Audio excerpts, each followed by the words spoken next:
During my time in university, I was living with an older lady whom I met through connections at church. However, for my last year, she said she wasn't going to be able to house me due to some financial constraints. This meant I needed a new place to stay. Lucky for me, I was able to rent a room from another lady I met through a church group friend.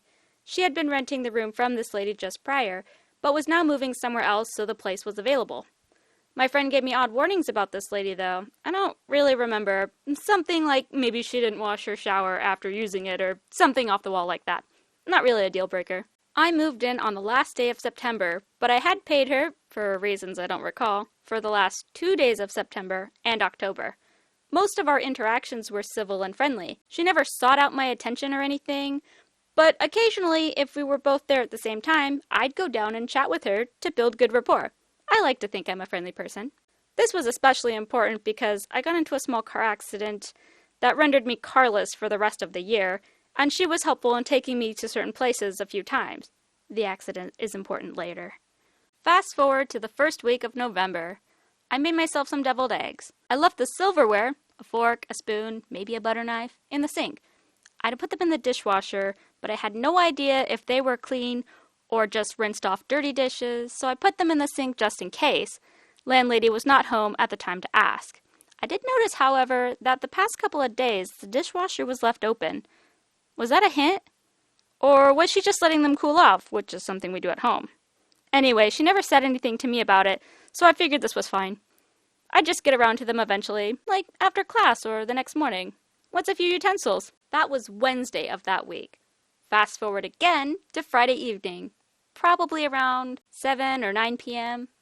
I was Skyping with a friend of mine, something I hadn't really done at all since I moved in. We had a great talk for over an hour. During that conversation, music started playing very loudly from downstairs. That was really odd. I wondered if she thought I was being too loud. Oh, come on! She's an adult. She wouldn't be so childish. There must be an explanation. After I got off Skype, I went downstairs to half investigate and to brush my teeth. All the lights were off. I just brushed my teeth and went back upstairs.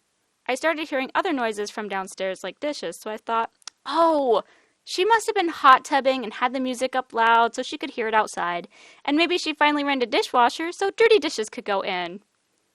But oh, was I wrong. Hello. So this will be the last time I'm going to do someone else's dishes, as they have been sitting in the sink for 3 to 4 days. I'm happy to share my things if put in the dishwasher right after use. If this is too inconvenient for you, you will need to look into purchasing plastic utensils and paper plates that you can throw away. Just a common courtesy to others to clean up after yourself. And since I've been working all day since 7 a.m., if you can text me when your social hours are over up there so I can turn off filtering music and get some sleep, that would be fantastic. Also, you can give your 30-day notice in any time if you're unhappy here. No problem at all. I'd rather have an empty room than a bad roommate fit/situation. And it seems from your behavior, you aren't happy here. Okay, thanks. This came totally out of left field for me. Let's break this down.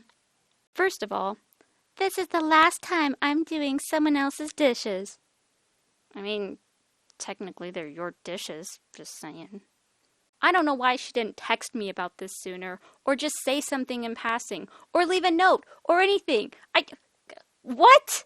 Second of all, if this is too inconvenient for you... Wait, why would she say that? What does she take me for? Have I been putting off some entitled princess vibes? How? When? Someone please help me, I don't know. Third, since I've been working all day... I'm gonna stop you right there. Even by now, I had already worked a job that got me up at an ungodly hour. And she has to be there by what, 7 or 8? Please. Try getting up at 4:15 a.m. 5 days a week with a 60-mile round-trip commute over 3 passes for 4 years. Then we'll talk. Sorry.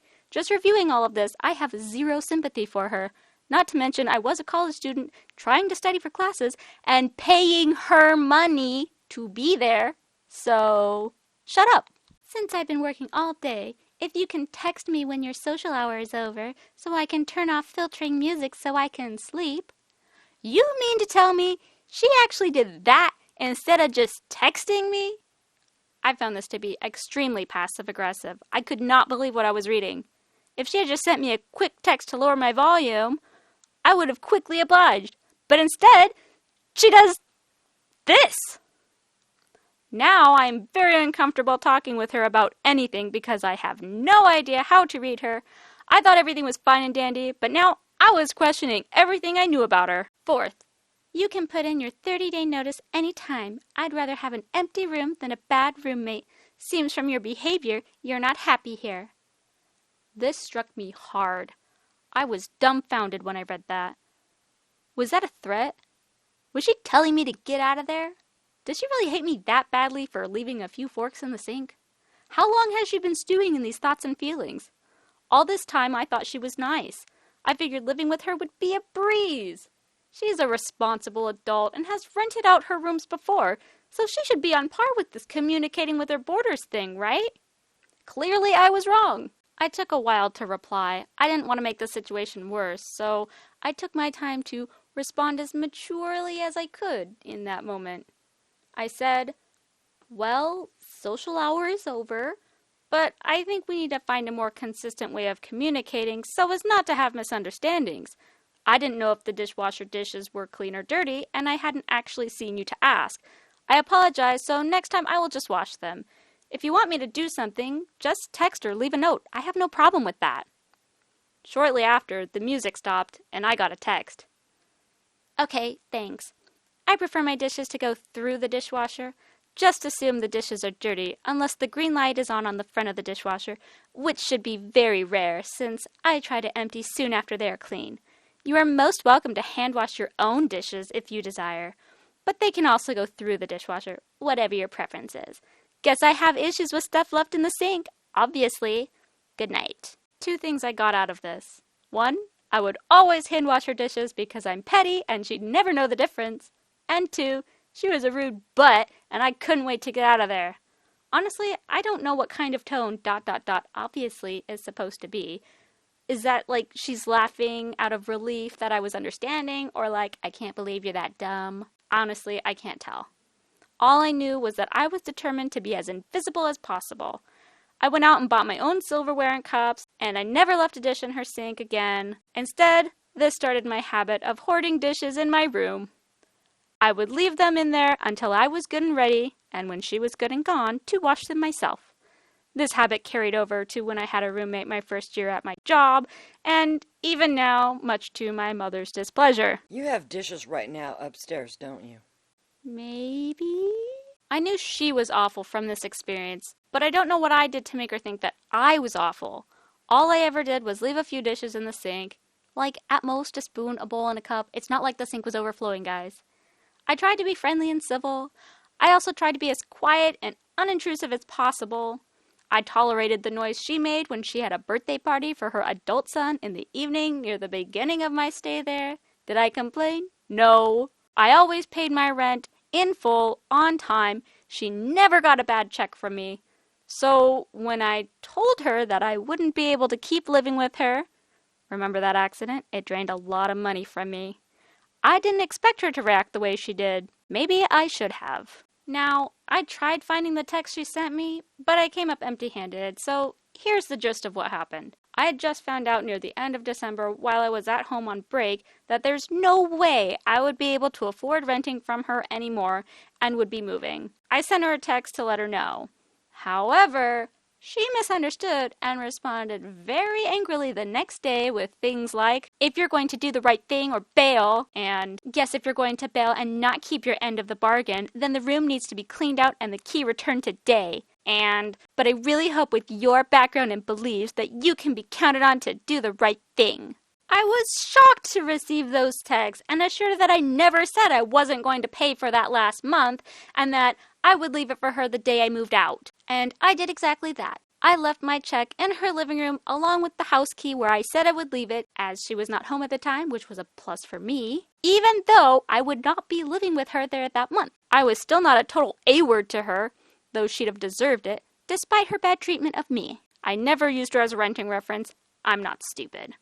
The only thing I missed about living with her was that she had 4 cats, and since I didn't have any cats at the time, I really liked having them around. They were sweeties and cuties. After the accident left me financially strapped, I was given pity by the gal who had housed me before. Bless her! She let me live with her again rent-free for the remainder of my schooling. Of course I would be leaving this awful landlady in favor of way better company and without cost. I knew she would take better care of me and help me do things like grocery shopping and the like. She was actually the person I called to come pick me up after my accident, and she helped me get things sorted out afterward. To this day, I consider her to be my adopted grandmother, and I love her. Shout out to the sweetest old lady I know. I still make visits up to see her a couple times a year. So I know this isn't the most terrible story about a bad landlord or landlady, but this is the worst thing that has happened to me. I'd love to read about all your terrible landlord experiences, so please tell me all about them in the comments. That's it for now. Hit like and subscribe, and thank you for watching.